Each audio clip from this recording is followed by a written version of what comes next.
Boa noite, irmãos. Boa noite, irmã Maria Eugênia. Boa noite, Isabela Batista. Boa noite, irmão Rogério Buzzi.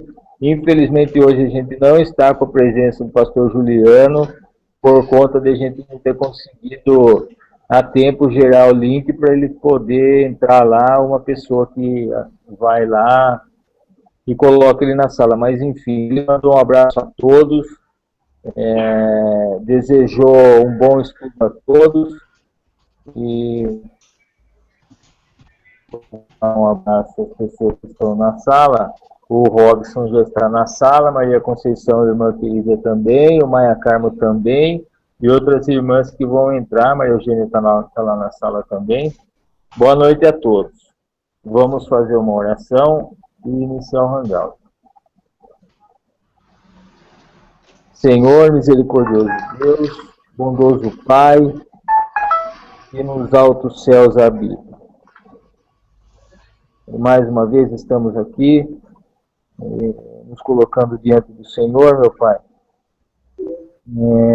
com o mesmo espírito de sempre, contentes, alegres, com o coração contrito no Senhor, com temor na poderosa força que o Senhor exerce sobre o mundo e principalmente sobre os seus filhos.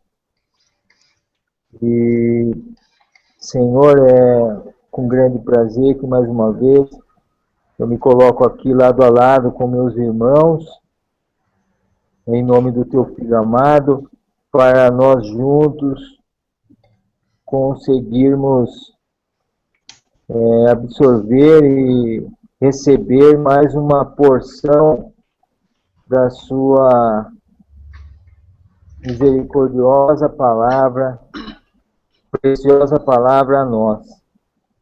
É óbvio que muitas pessoas não conseguem entender os nossos motivos, a nossa direção de caminhar com o Senhor, mas o Senhor sabe todas as coisas, a seu tempo, as ovelhas desse rebanho vão se ajuntando e é da forma do querer do Senhor.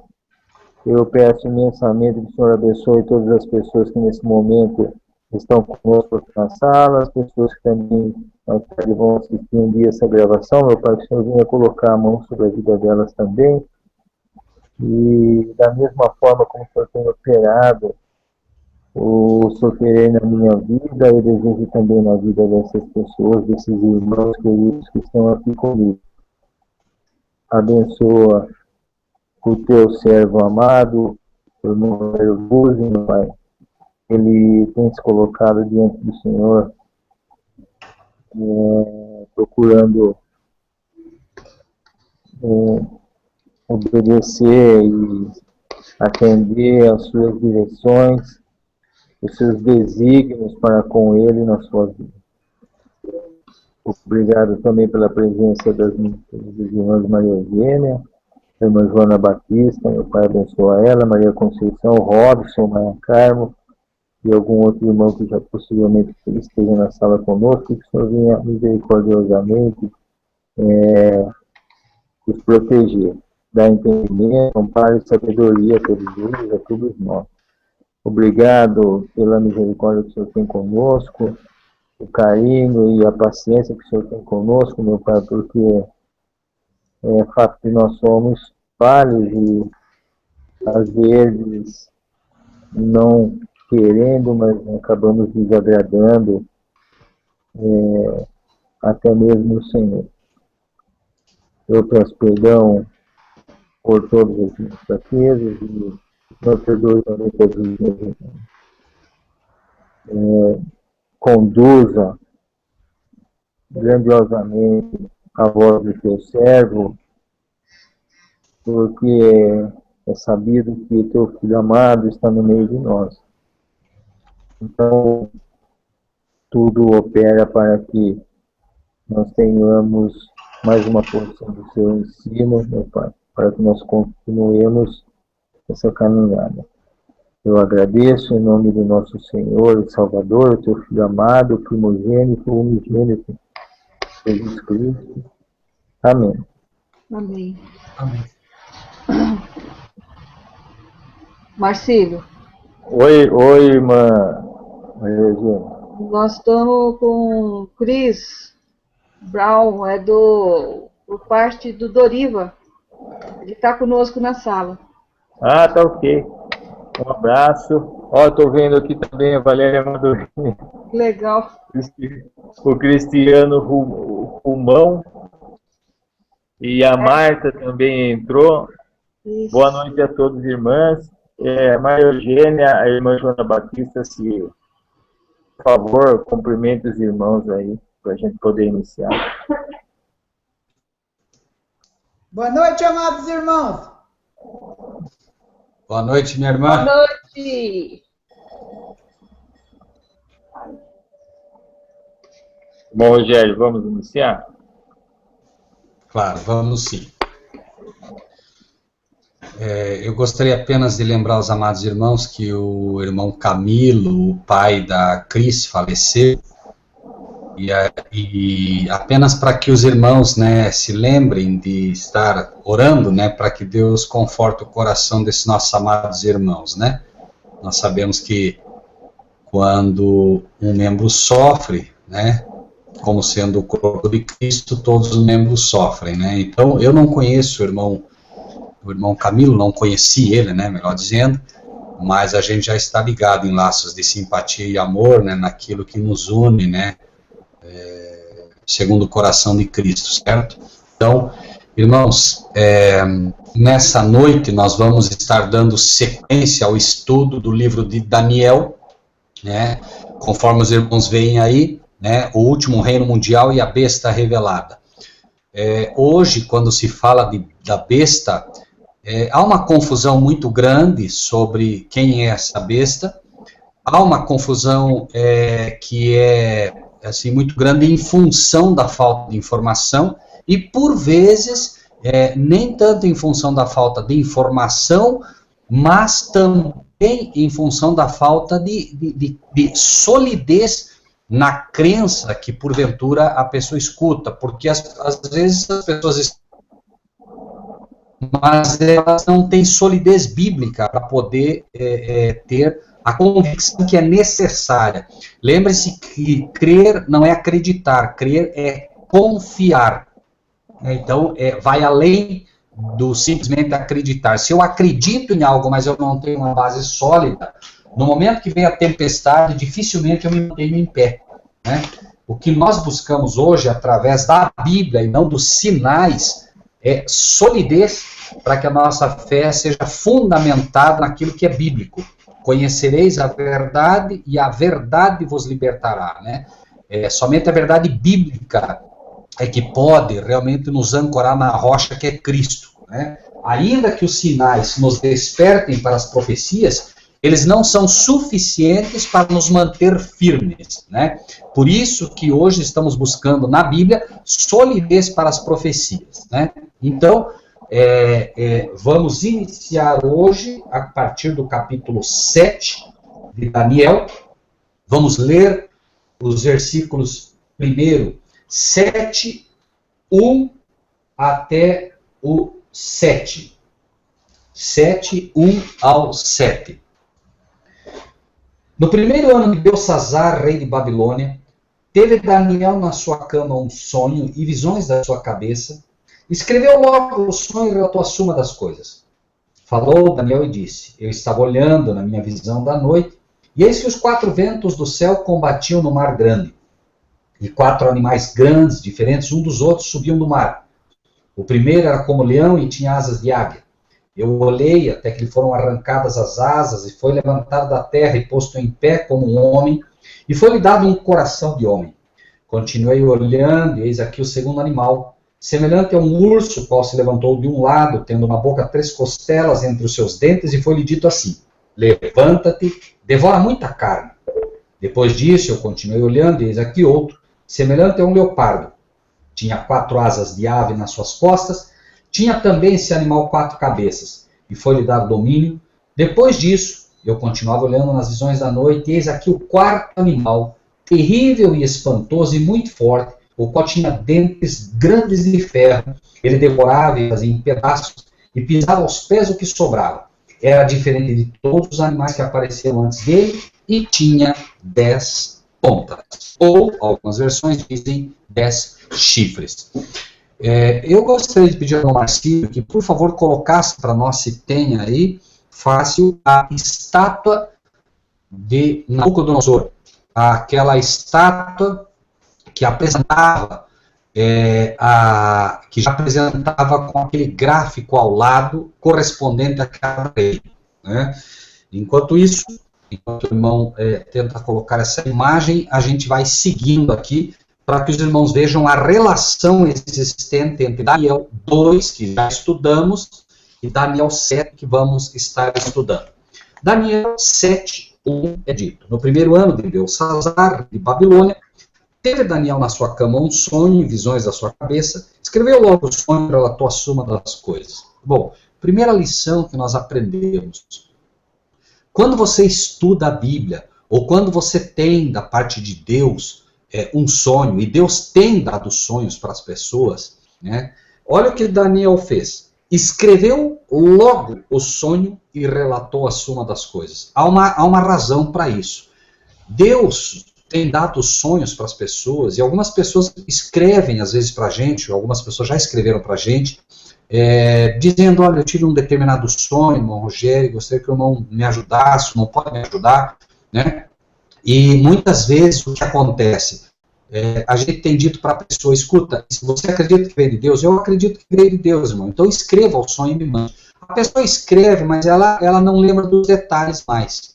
Muitos detalhes ela perde, e isso dificulta bastante depois para poder entender o que aquele sonho significa.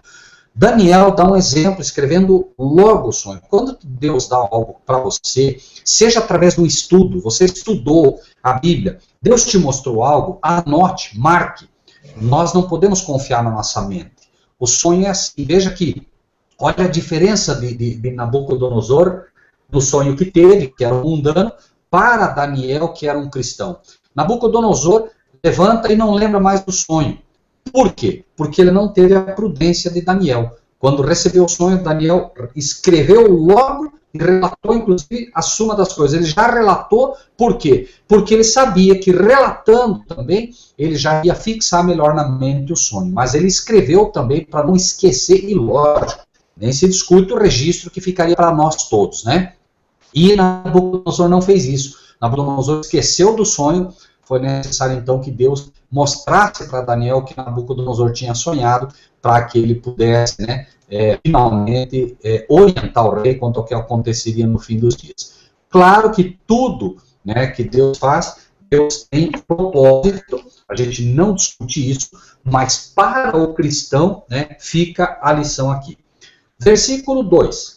Falou Daniel e disse: eu estava olhando na minha visão da noite, e eis que os 4 ventos do céu combatiam no mar grande. Estamos vendo uma luta. Na Bíblia, ventos em profecia tem 2 aplicações. A aplicação ventos são anjos na Bíblia.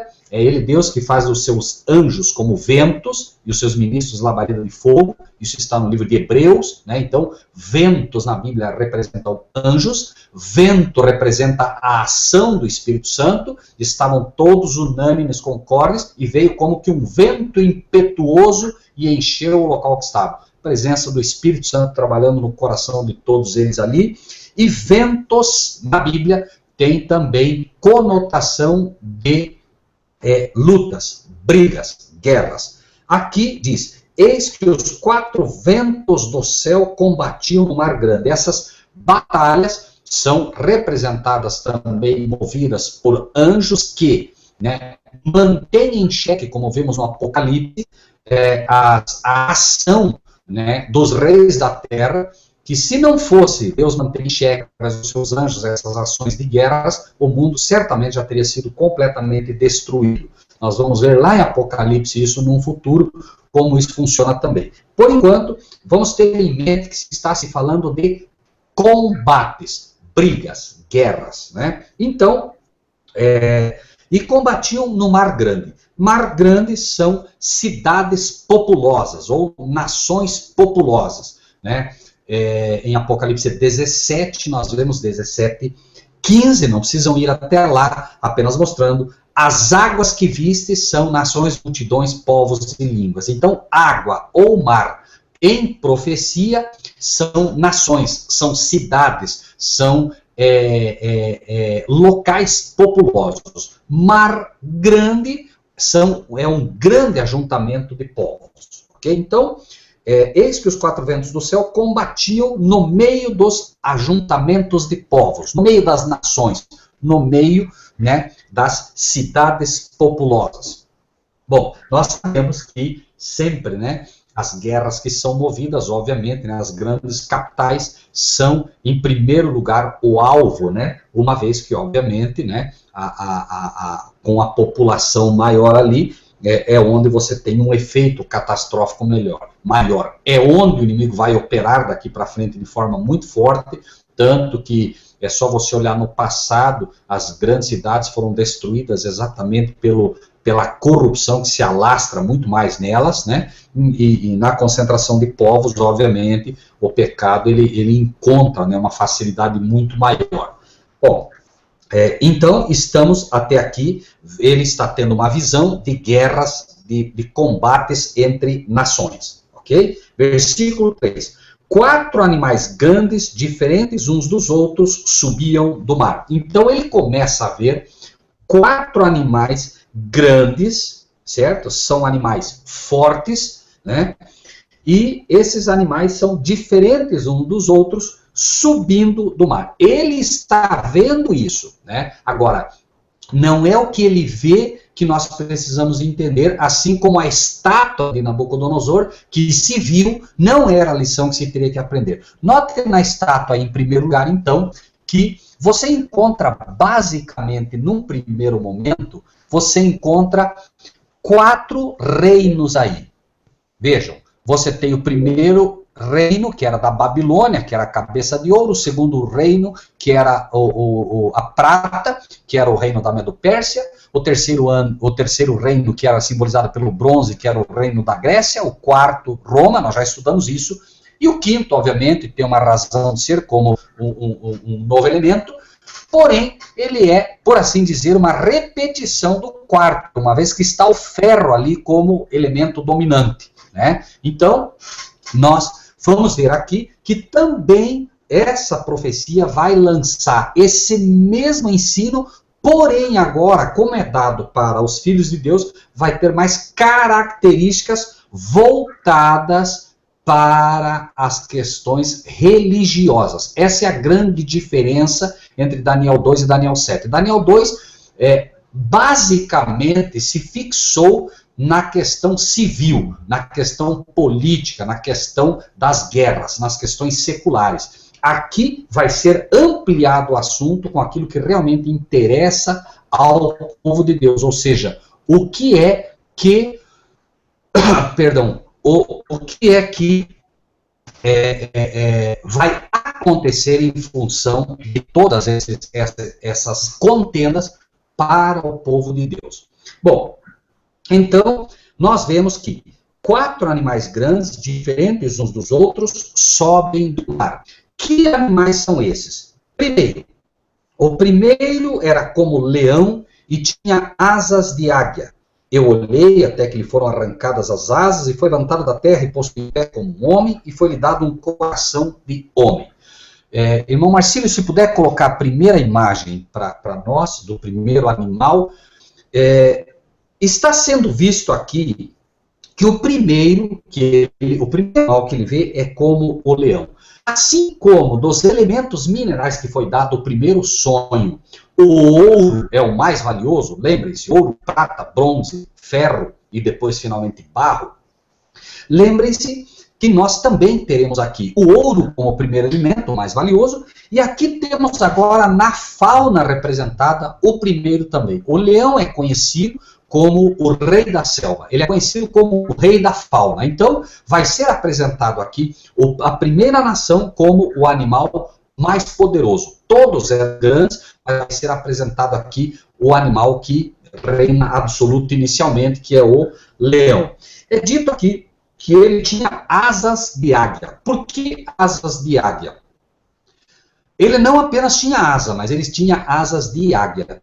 Está mostrando aqui uma nação, em primeiro lugar, que é uma nação que é a mais poderosa que já se viu, né? Em segundo lugar, está mostrando uma nação que ela não fará um voo, ou ela não fará um domínio na escala horizontal. Ela fará um domínio também na escala horizontal, ou pelo menos tentará fazer isso.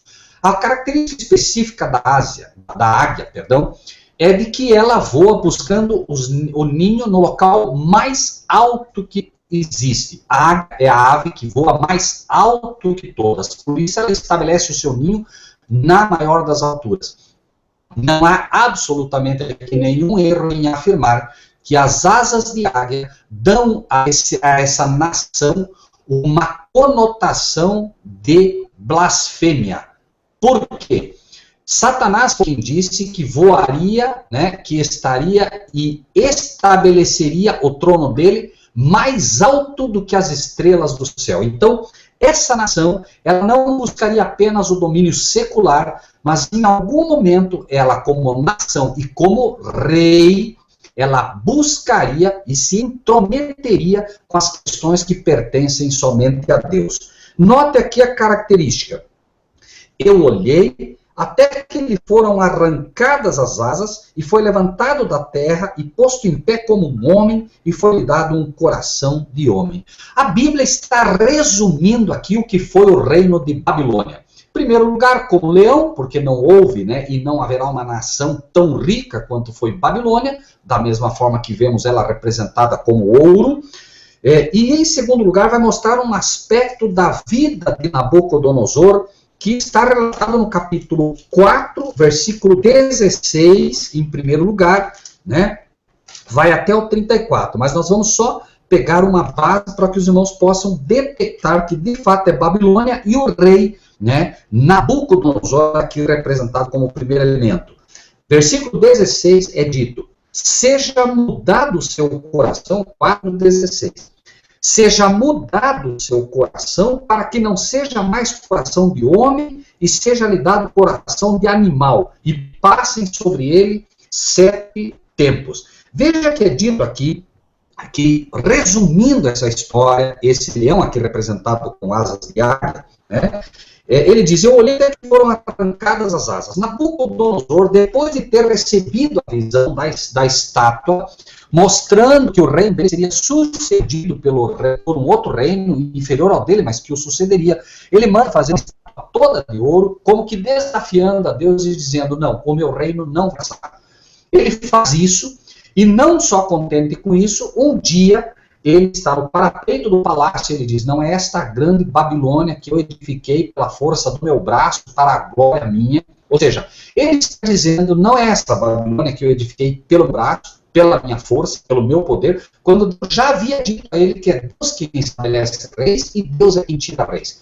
Naquele mesmo momento, Nabucodonosor perdeu a razão e ele passa a se cumprir isso. Foram-lhe arrancadas as asas. Até porque essas asas aqui, quando ele faz aquela grande estátua, ele pede que se adorem a ela. Obviamente, os servos de Deus que ali estavam, Ananias, Misael e Azarias, né, nós comumente falamos Sadraque, Mesaque e Abednego, mas Sadraque, Mesaque e Abednego, na verdade, são os nomes pagãos que eles receberam. E é muito curioso que sempre que se fala sobre esses servos de Deus, a gente quando fala com pastores, quando fala com pessoas que estudam, eles lembram dos nomes pagãos, Sadraque, Mesaque e Abednego, e não lembram dos nomes reais, né, Ananias, Misael e Azarias, que eram os nomes corretos deles, até porque eles nunca aceitaram esse nome, foi imposto a eles esse nome pagão, né? Mas enfim, a questão aqui é que ele faz com que eles o adorem, eles não adoram, são lançados na fornalha de fogo, e a história, eu creio que todos já conhecem, né? Por isso é que são arrancadas as asas de Nabucodonosor. Nabucodonosor vira como uma besta agora, fica 7 anos comendo, literalmente se alimentando como os animais, mas depois diz, ele foi levantado da terra e posto em pé como um homem, ou seja, foi devolvido o entendimento a ele, ele virou, né, ele se converteu a Deus, volta ao reinado, o que era impossível. Um rei, quando ficava louco, era assassinado, porque imaginem, né, não havia forma de se manter, mas Deus manteve ele foi humilhado, se arrepende, volta, né, se converte, por isso é dito, foi posto em pé como um homem novamente, ou seja, ele virou uma besta, agora vira um homem de novo, e lhe é dado um coração de homem, ou seja, um coração, não mais um coração irracional, não mais um coração como de um animal, que não consegue compreender as coisas de Deus. Lembre-se que para Deus, quem não é filho de Deus é uma criatura de Deus. Isso Deus não faz por maldade. É que se você não é um filho de Deus, obviamente, você é reconhecido no mundo por Deus e pelas hostes celestiais como uma criatura dele, mas não como filho. Por uma razão simples. Deus espera, né, pelo livre-arbítrio que você faça a sua escolha. Enquanto você não escolhe o pai, Deus não pode chamá-lo de filho. Você é uma criatura dele até o momento, como diz João, agora somos filhos de Deus. Deus respeita o livre-arbítrio que ele deu, e isso é fantástico, né? Uma vez que, pelo livre-arbítrio, enquanto você não aceita Cristo como teu Salvador e não é adotado na família celestial, você é uma criatura. É o que aconteceu, basicamente, com Nabucodonosor, né? Mas vejam o versículo 34 de Daniel 4, mostrando essa realidade de Nabucodonosor.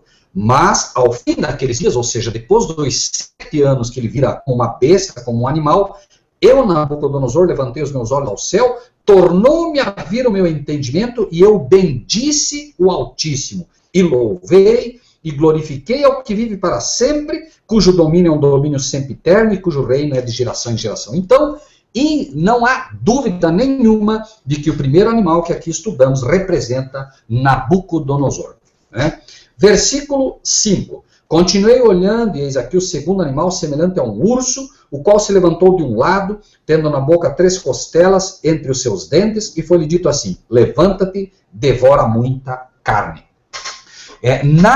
Na estátua de Nabucodonosor, nós vamos encontrar como segundo reino a Medo-Pérsia, né, representada pela prata. Na estátua, os braços e os peitos eram de prata, e agora vamos encontrar aqui um animal. O urso é tão forte quanto o leão, porém ele não é considerado o rei da selva, né? O leão é considerado assim porque é destemido, e ele é o primeiro. Então, assim também, nós encontramos aqui o urso na fauna, sendo posicionado como o segundo, obviamente, assim como a prata posicionou a Medo-Persa na estátua. Agora, nós falamos, por exemplo, lá, que a estátua de Nabucodonosor, dizia que a prata, era exatamente a Medo-Pérsia. Notem agora aqui o que vamos encontrar sobre o urso.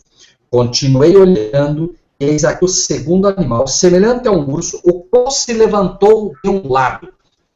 Tudo na Bíblia tem uma razão de ser para que você identifique de forma rápida e resumida o que se quer. Vejam, nós falamos aqui que a Medo-Pérsia conquistou Babilônia, né, naquele fatídico que Belsassar, né, usou os vasos sagrados do Senhor. A Medo-Pérsia, então, subjuga a Babilônia, passa a ser o reino, só que a Medo-Pérsia tinha uma questão curiosa, que era a união dos medos e dos persas. Daí o Homero e Ciro o persa. E nós falamos, inclusive, como lemos, né, aqui, no então, não vamos cruzar todos os textos para que não demore demais, mas nós falamos, por exemplo, que Dario Homero foi quem primeiro reinou, embora Ciro, né, fosse mais forte. Por isso diz, né, e o mais alto subiu por último. Aqui é dito que, curiosamente, né, o urso, ele se levanta de um lado. Por isso lá você encontra, né, que o mais alto subiu por último. O urso, perdão, para se levantar, ele se apoia com um dos lados. Não é normal. O urso, para se levantar, normalmente ele se levanta sobre as duas patas. Mas esse urso, especificamente, mostrando o reino da Medo-Pérsia, que se levantaria de um lado, ou seja, se levantou primeiramente com, né, Dario o Medo, para depois vir Ciro o Persa. Mostra que ele se levanta de um lado, então mostrando a força, né, de uma das nações como sendo o mais forte, assim como um era mais forte naquilo que vimos de Daniel 8. E aqui também é dito que tinha na boca 3 costelas entre os seus dentes. E foi dito assim, levanta e devora muita carne. Costelas também, lembre-se, quando você fala em costela, lembre-se que a mulher veio da costela, mostrando gerações, mostrando nações, né, que foram oriundas. Então, e foi exatamente o que aconteceu. Para que a Medo-Pérsia chegasse a esse domínio, ela literalmente comeu muita carne. Ou seja, primeiro ela vence Babilônia, que nem é necessário discutir a pujança daquela nação, né? Muita gente, né? Aglomerado de pessoas num só lugar. Lembre-se que Babilônia foi construída sob a égide que se dizia, Deus disse, né? Ide, né, multiplicai, ou seja, espalhai pela terra e se multipliquem. Babilônia diz, ei, vamos, né, construir para nós para que não sejamos espalhados pela terra. Era exatamente isso, né? Uma grande concentração de gente ali, e para que a Medo-Pérsia pudesse vencer, ela teve que comer muita carne. Muita gente foi morta, obviamente, quando eles invadem, né, a cidade de Babilônia, foi uma carnificina. Mas ela também teve que vencer outras 2 nações extremamente populosas na época, que foram a Síria e o Egito. Antes que ela vencesse Babilônia, ela teve que fazer sucumbir a Síria e o Egito também. Então, fica assim, bastante claro que também aqui a segunda nação é a Medo-Pérsia. Versículo 6 agora.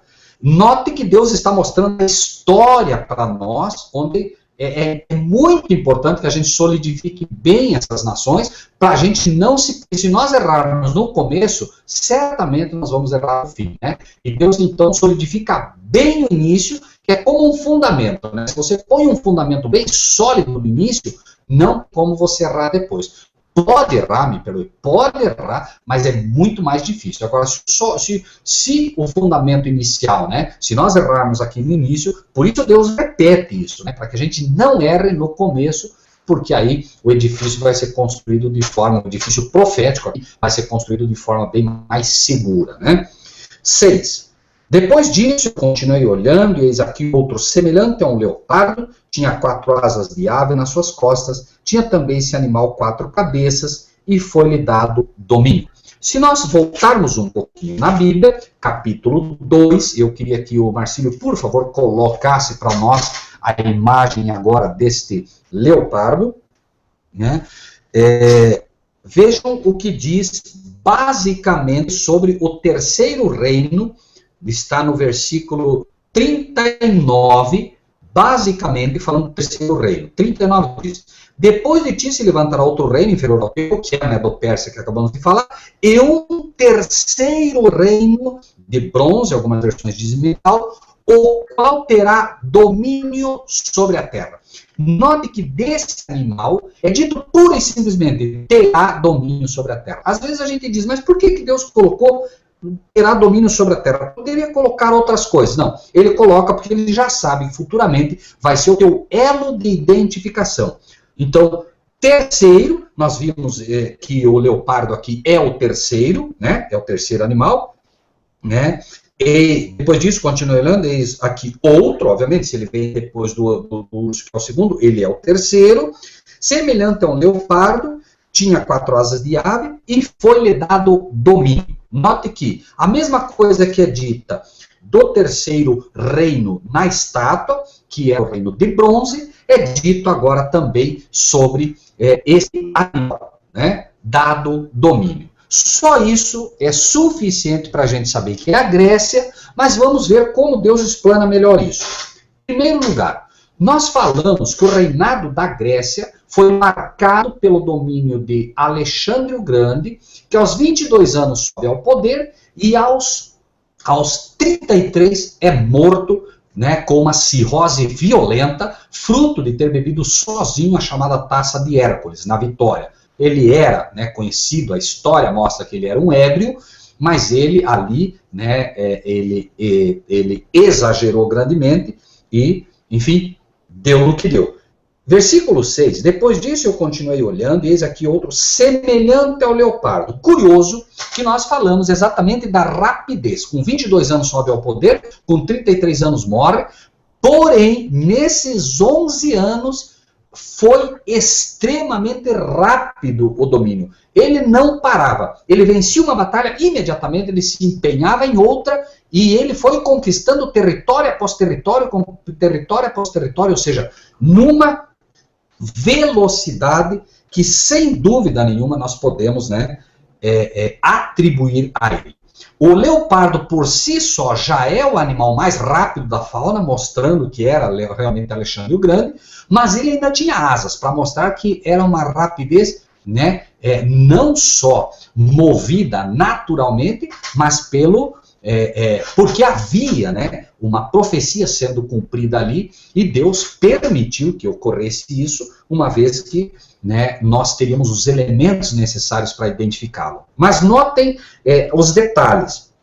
Enquanto Nabucodonosor tinha asas de águia, que era o leão representado com asas de águia, uma vez que Nabucodonosor exaltou-se sobre o próprio Deus, isso não ocorreu com Alexandre o Grande. Alexandre o Grande não entrou nas questões religiosas, ele não criou problemas, por assim dizer, para o povo de Deus. Então, as asas que ele teve como animal aqui foram asas de ave. A ave, imagine uma galinha, imagine, né? Não é asa de pássaro, é asa de ave, mostrando que, embora rápido, o seu voo seria na horizontal. Não sei se você já viu uma galinha tentando voar, né? A galinha, você não vê uma galinha trepada numa árvore, né? O voo que ela está é normalmente aquele voo rasante, um voo muito mais movido, né? Para que ela possa ganhar velocidade do que qualquer outra coisa, certo?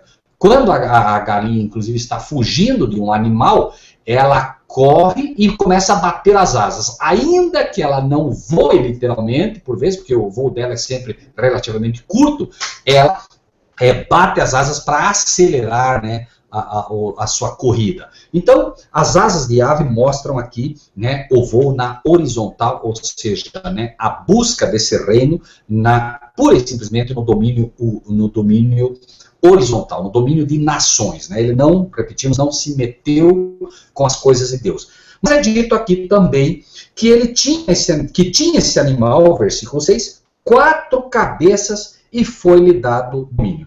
No capítulo 2 de Daniel, 38 e 39, que vimos aqui, né, é dito aqui que, vejam só, 38 e 39, onde quer que habitem filhos de homens, animais do campo e aves do céu, ele te entregou na tua mão e fez que dominasse sobre todos eles.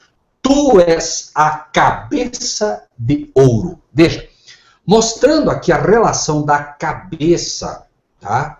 Mostra que Nabucodonosor era a cabeça de ouro. Por quê? Líder. Então, aqui é dito que essa besta que era a Grécia, esse animal que era a Grécia, representado pelo leopardo, teria 4 cabeças. Foi exatamente o que aconteceu, né?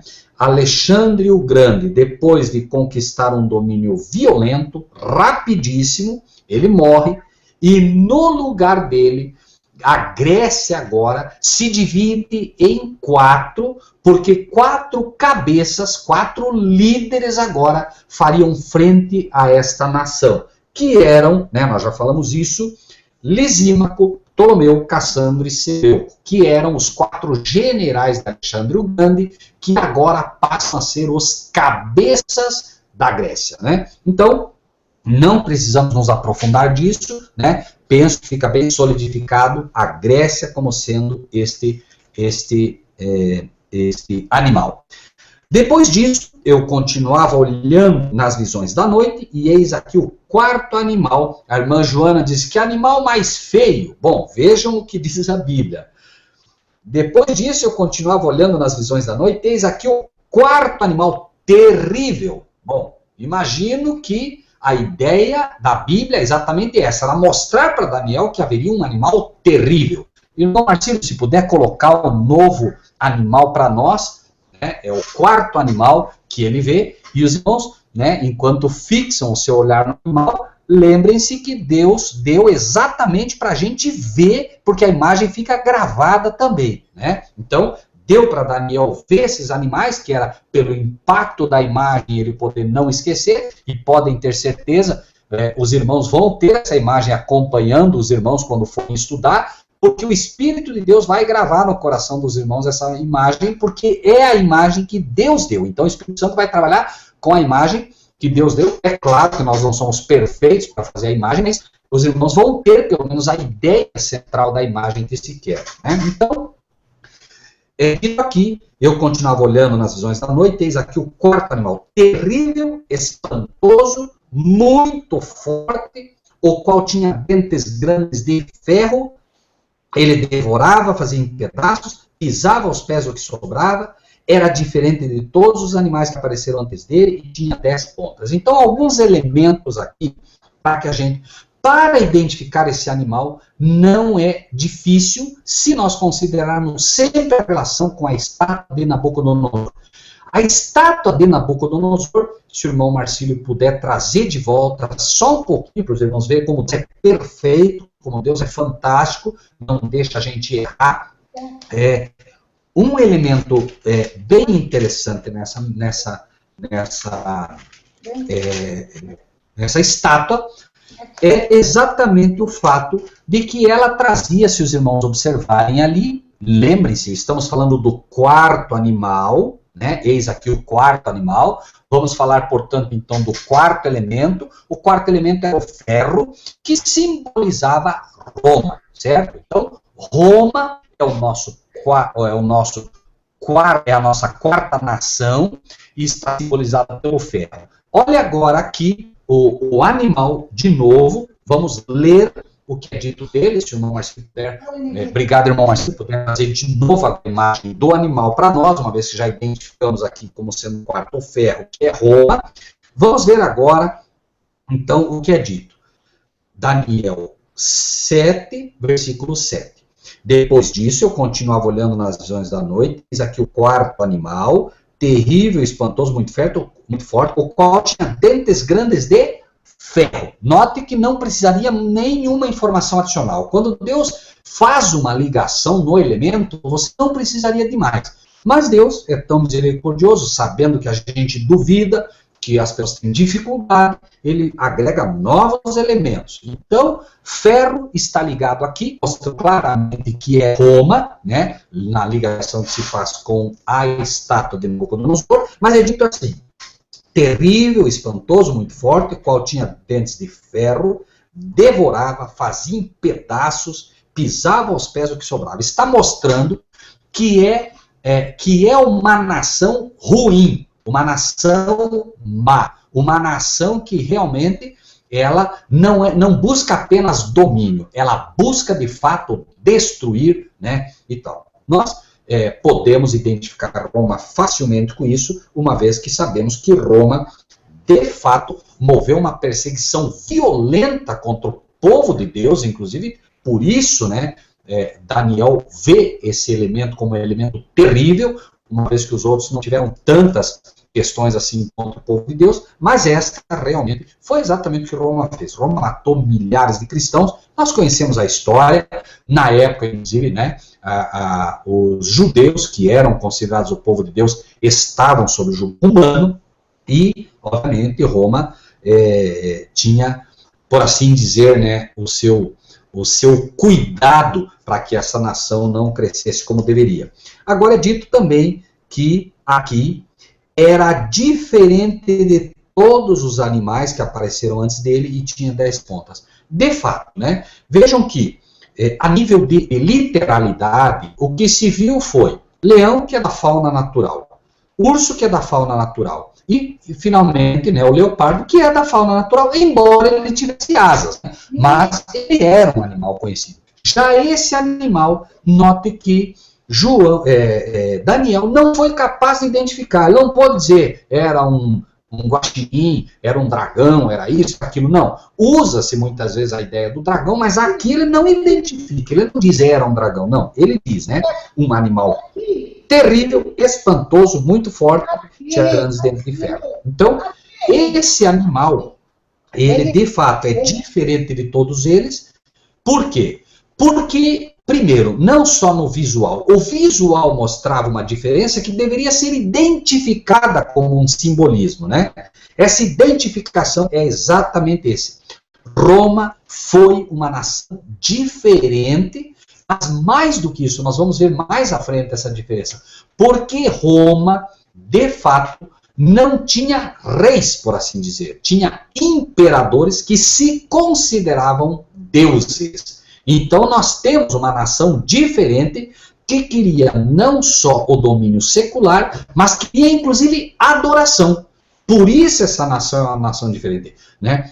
Dario o Medo não quis adoração, Ciro não quis adoração, Babilônia sim começa com isso, mas imediatamente ele se arrepende do que fez.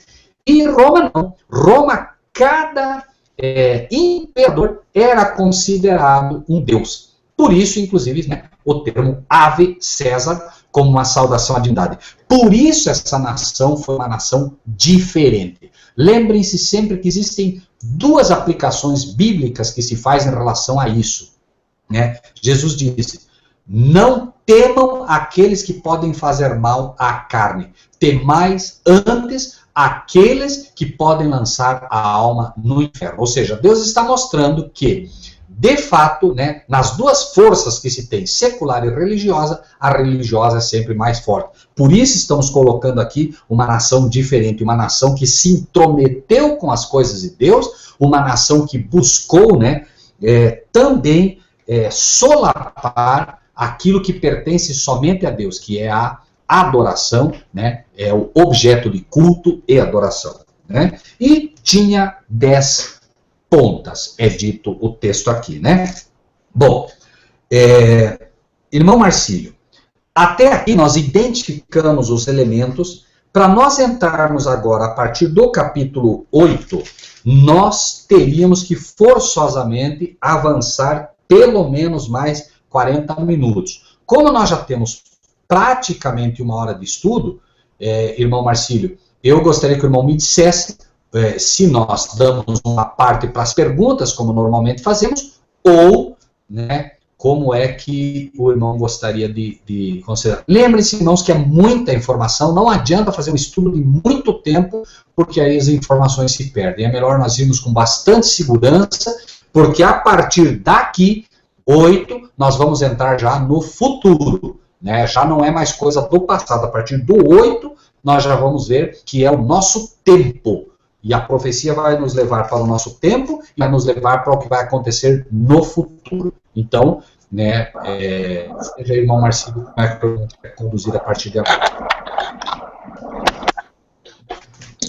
Irmão Rogério,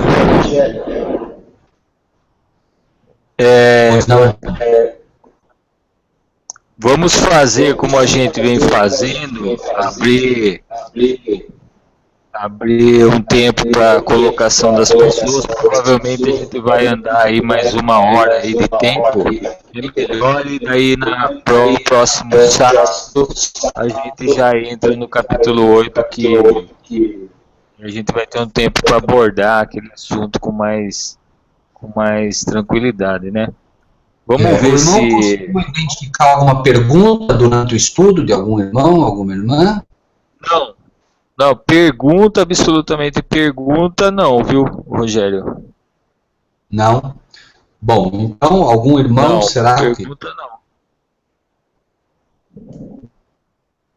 Bom, os irmãos estão nos ouvindo, eles podem digitar no chat e a gente fazer a leitura da pergunta, né, e dar atendimento a essas questões aí, se porventura houver, né? Nós estamos com 17 pessoas assistindo agora. Deus seja louvado, amados irmãos e irmãs, né?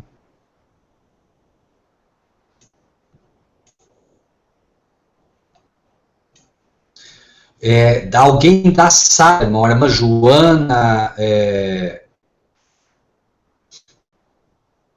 a irmã Maria Eugênia, alguém que esteja na sala que porventura tem alguma pergunta.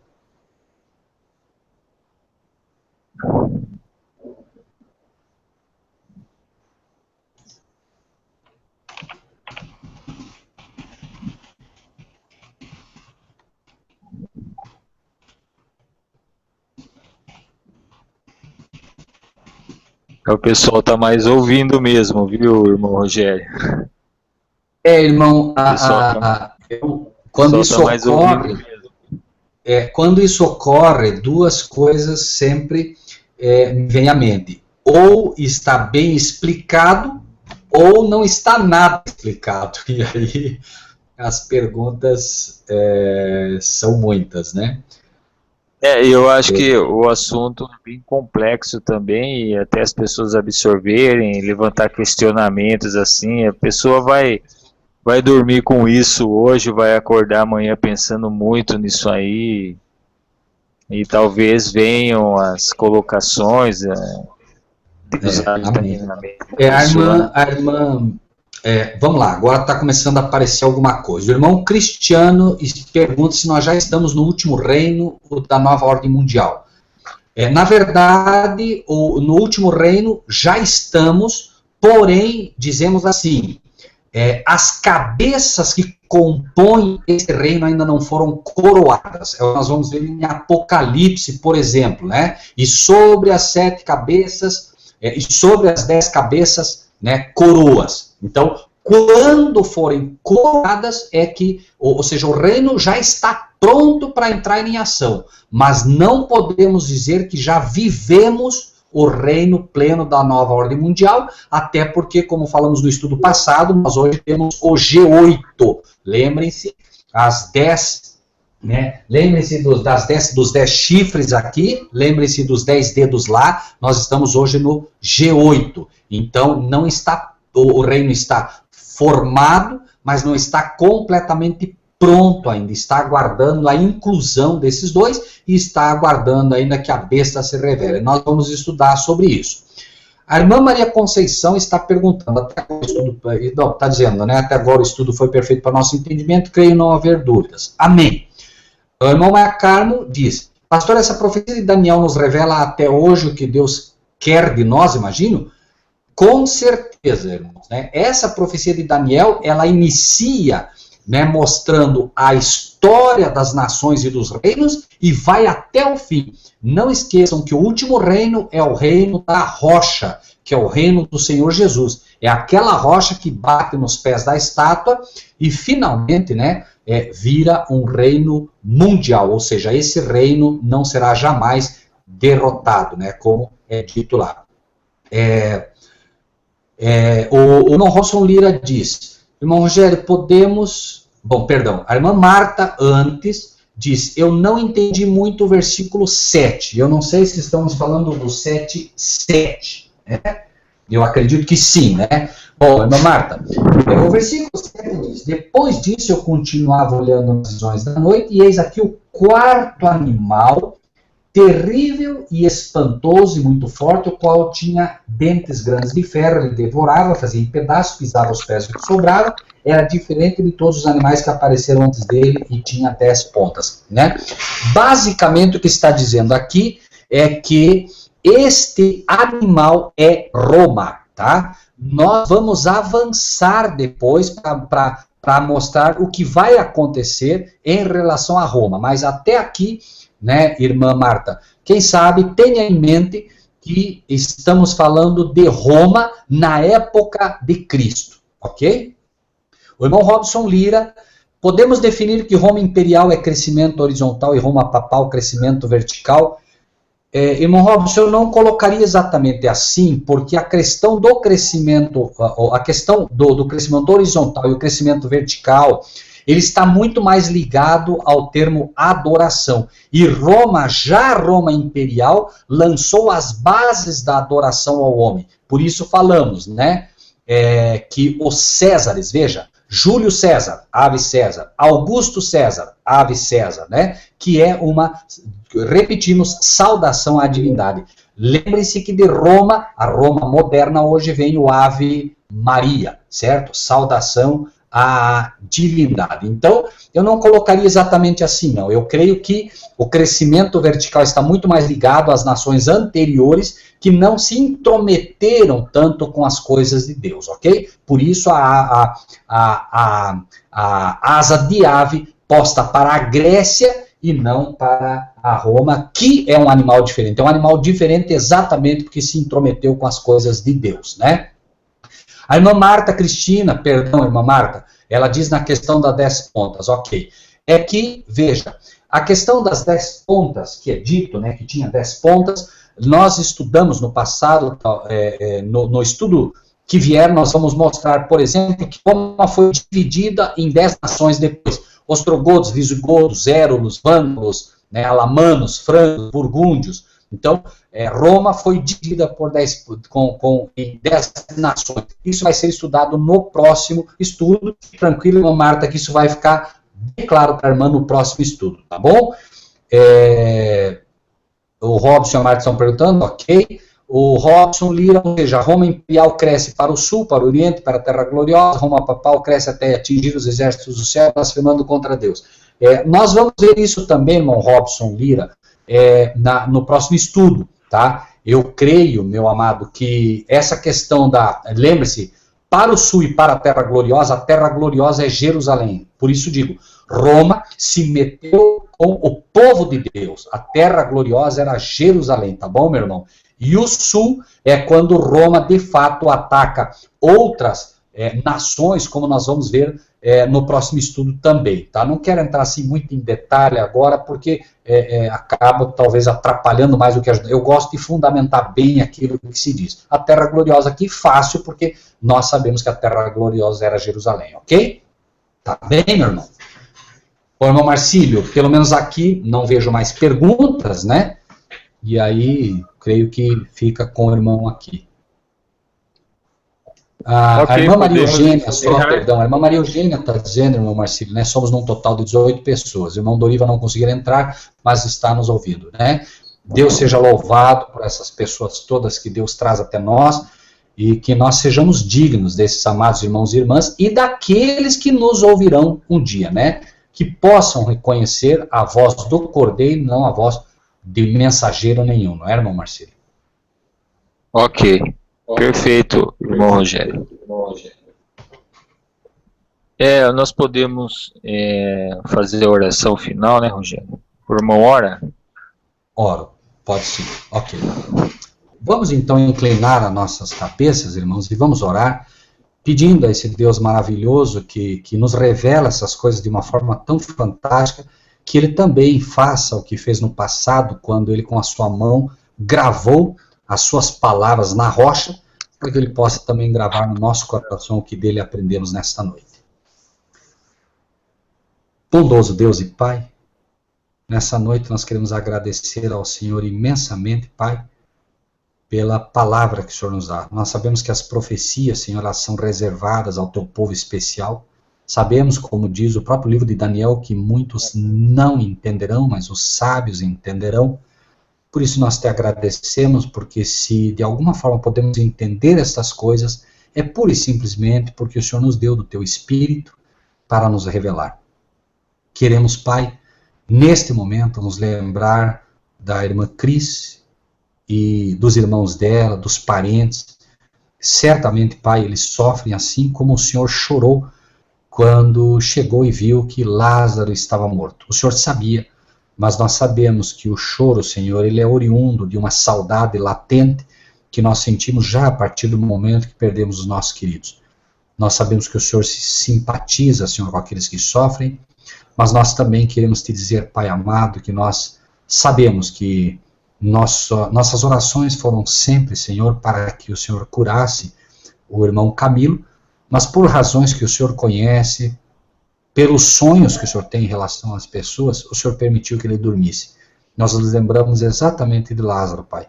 Lázaro, as irmãs mandam os mensageiros e queriam que o Senhor curasse na época a Lázaro. Mas o Senhor tinha um sonho melhor do que o delas. O Senhor não queria a cura pura e simplesmente, o Senhor queria a ressurreição para ele. Nós queremos acreditar, Senhor, de nosso coração, acreditamos de todo o nosso coração que nós sonhamos, mas o Senhor também tem sonhos. Nós queríamos a cura para o nosso irmão, mas o Senhor quer a ressurreição para ele. Cumpra-se, Pai, a tua vontade. Nós sabemos que naquele grande dia, Senhor, quando Cristo vier, o irmão Camilo se levantará, o Senhor o trará, né, do berço do sono, do berço da morte, para que a irmã Cris, para que os irmãos, para que os parentes, e para que nós também possamos conhecê-lo finalmente, Senhor, e possamos viver eternamente com o Senhor nas mansões celestiais.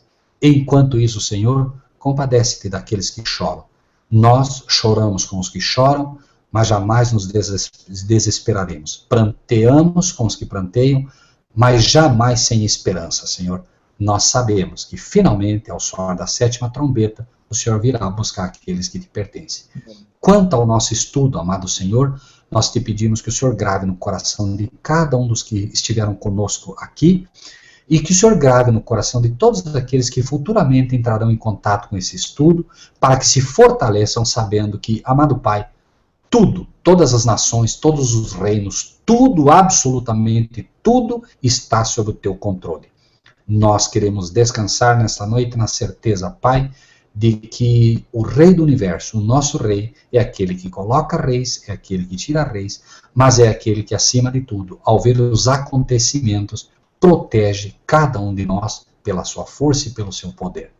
Queremos descansar na certeza disso, Pai, e é em nome de Jesus que te pedimos e agradecemos tudo que pedimos nesta noite. Amém. Amém. Amém. Assim seja. Bom, irmãos, eu agradeço a presença de Todos, eu estou vendo aí o Robson está falando, que pena. Robson, os nossos estudos vão ser assim, precisos, sem comentários fora do assunto, para não ficar realmente cansativo quando a pessoa vai ouvir o estudo novamente, fica muito mais fácil, fica muito mais prático para a gente poder estudar realmente. Então, nós vamos dar sequência a esse estudo no sábado, às 16h30. Vocês vão, obviamente, receber o link para poder participar ou para assistir esse Hangout. O estudo é muito bom.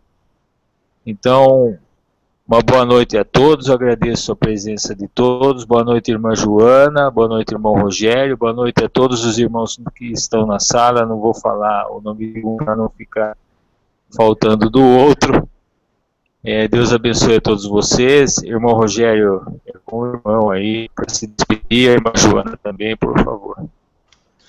Amém. Eu só gostaria de pedir a todos os amados irmãos e irmãs que estão na sala, que estão aqui, por favor, no sábado, se possível, convidem uma pessoa para estar com vocês, convidem uma pessoa para vir ao Hangout, porque no sábado nós entramos no ponto da profecia em que vamos ver o que está acontecendo hoje e o que vai acontecer amanhã, né? Se os irmãos puderam encontrar alegria, conforto e luz no que estudaram hoje, não comigo, né, mas com o Senhor Jesus, certamente os irmãos encontrarão, assim, bastante lição, bastante força no próximo estudo. Então, convidem pelo menos uma pessoa para estar com a gente, né? Traga ela pela mão, olha, vamos estudar, leve na sua casa, enfim, não sei, né?